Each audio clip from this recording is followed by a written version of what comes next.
Hello guys, யாருமே இந்த ஒரு தப்பு பண்ணாதீங்க. நம்ம வீடியோ போட்டு ஒரு 2 நாள் இருக்கும்னு நினைக்கிறேன் ப்ரீடிங் வீடியோ. ஆனால் நம்ம ப்ரீடிங் போட்டு ஒரு 2 வாரம் இருக்கும். ஆனால் இன்னும் ப்ரீட் ஆன மாதிரி தெரியல. நம்ம மேல் அண்ட் ஃபீமேல் ஒட்டுக்க வர்றதுனால இந்த ஒரு தப்பு நடக்கும்.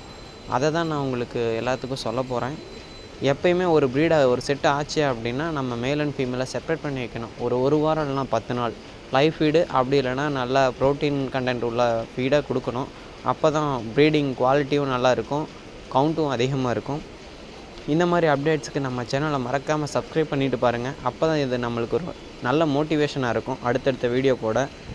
நம்ம ஒர்க் பண்ணிவிட்டு ஹாபியாக பண்ணுறதுனால நமக்கு வீடியோ போட டைமே கிடைக்கல. நம்ம 2 வாரத்துக்கு முன்னாடி எடுத்த வீடியோ இப்போ தான் போடுறோம். இன்னும் ஃபார்ம் அப்டேட்ஸ் கொஞ்சம் நடந்திருக்கு. என்னென்ன வெரைட்டி வாங்கலாம் அப்படின்னு சொல்லிட்டு கமெண்டில் பண்ணுங்கள். நான் ஒரு 3 வெரைட்டி வாங்கி வச்சுருக்கேன். அதனோட வீடியோஸ்லாம் அடுத்தடுத்து வரும். எப்படி இருந்தாலும் இன்னும் 1 வாரம் ஆகிரும்னு நினைக்கிறேன். அதனோட அப்டேட்ஸுக்கெலாம் நம்ம சேனலை மறக்காமல் ஃபாலோ பண்ணிடுங்க.